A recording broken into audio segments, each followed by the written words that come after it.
budget this fiscal year.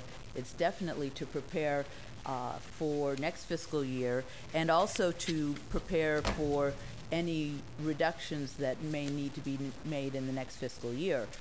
Not filling a position now is a whole lot better than filling it and then looking at a layoff in the future. So definitely inviting department heads to think to the next fiscal year as they make decisions for the remainder of this fiscal year.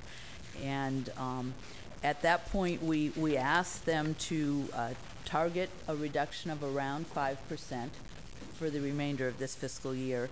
But what I want to stress is this is on the honor system. What we said is we believe in the abilities of department heads to manage to their budgets, and that we're setting a collective target here for the fund balance that we would like to have. And we will be monitoring it through the quarterly reporting process, and the next update will be the third quarter report, which will come to the board by the May workshop. So in going over where we are in our budget development process, this is definitely a piece of it. The next item in that packet then are the actual budget instructions. These are fairly dry and fairly detailed as far as what forms to fill out and the time frames for filling them out, etc. What I would say is each year, through the leadership of Jennifer Wyatt in our office and working with Meredith Ford, the auditor, and obviously the CEO and assistant CEO, is we've been trying to streamline this process. And so there are actually fewer forms and fewer steps, but still getting the information we need. The other thing that we've been doing over the years is creeping up on the calendar. In other words, at one point, budgets weren't due until, I think, even early May, and then we kind of made end of April, and we are now mid-April. And obviously, the earlier you have it due, it puts more pressure on department heads because they have less time and less concrete information, you know, the earlier we are from the end of the fiscal year. On the other hand, it allows for more discussion between the department and the executive office and the auditor's office around how we're going to focus on the budget. So what these budget instructions did, and I'm not going to read through them, you'll be happy to know, but it established a target for the cuts. And cumulatively, that's approximately 15%. It's around 6% in the net county cost assignments, but when you count the fact that they're expected to absorb any cost of doing business, merit increases, salary increases, etc., that gets you up to about 13 to 15%. So we acknowledge up front that once you add all of this up, the target is up to 15%. And I want to stress the word target. This is a chance to kind of open the discussion. It is, in a way, a streamlined version of zero-based budgeting. Because when you do zero-based budgeting, obviously you start out at 0%, and then you build up from there. That strategy applied to public agencies, particularly with mandates and state and federal funding, etc., is not a particularly efficient process to start at 0 and then rebuild when you know that you have to staff the jail at a certain level, etc. So in essence, what we're doing is a version of zero-based budgeting that's starting at 85% rather than 0%. So when you look at that cut, we're asking people, what would the impact be if you were budgeted at 85% of your present budget?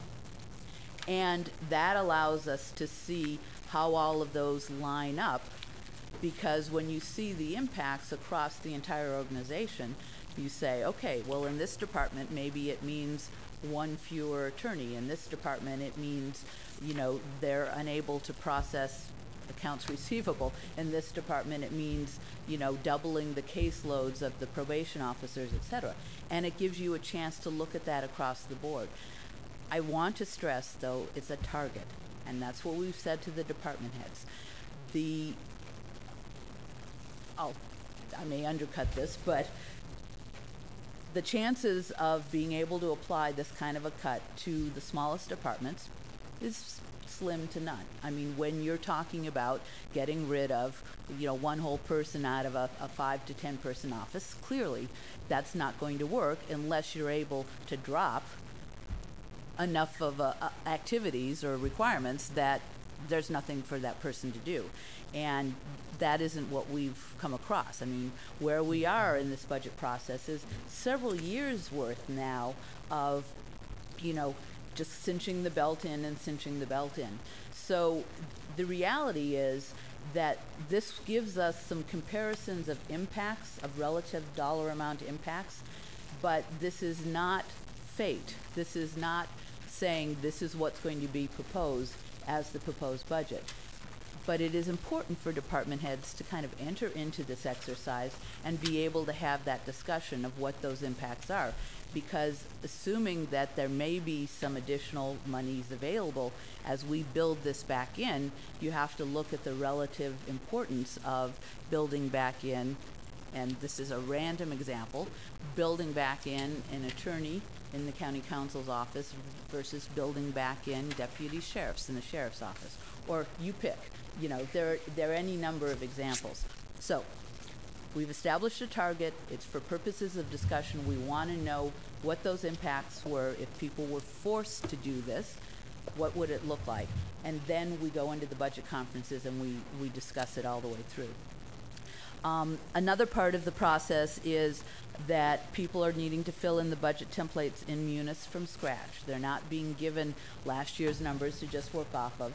They're, having to build in the numbers from scratch. So again, it's not true zero-based budgeting, but we're asking them to look at each number and not simply go off of what they've done before. The other thing is that we have provided salary projections, and we've asked departments to explain any deviations from those salary projections. Now, I want to acknowledge this is our first time doing salary projections and the budget in Munis.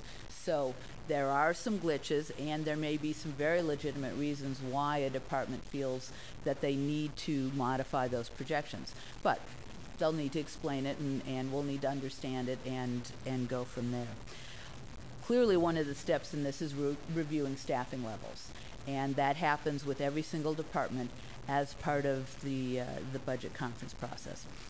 The other thing that we talk to the departments about, and when we get closer to the budget conferences, what we do is we actually do kind of an outline or an agenda for the meeting of topics, questions we want them to answer, topics we want them to focus on, and we usually give that to them at least a week. In this case, we'll probably do it 2 weeks before the budget conferences actually take place. So when we gave them the budget instructions, we specifically said that they needed to be prepared to discuss geographic distribution of services as it is at present, and any inequities that they've identified in that, and any impacts from the proposed budget cuts. I mean, obviously, we're asking people to cut. We need to know if that would in any way shift or impact any geographic distribution. So that direction has been given to all of the departments, and we've indicated that it would be a topic of discussion in the budget conferences, and out of those budget conferences we would figure out what kind of presentation to make to the board as part of the May, I think it would be the May budget workshop that we would be focusing that on. So when we give the department heads the agenda a couple weeks in advance of the budget conferences, that will be one of the agenda items and the specific questions to answer. So we're kind of building this. The budgets are due into our office by April 14th.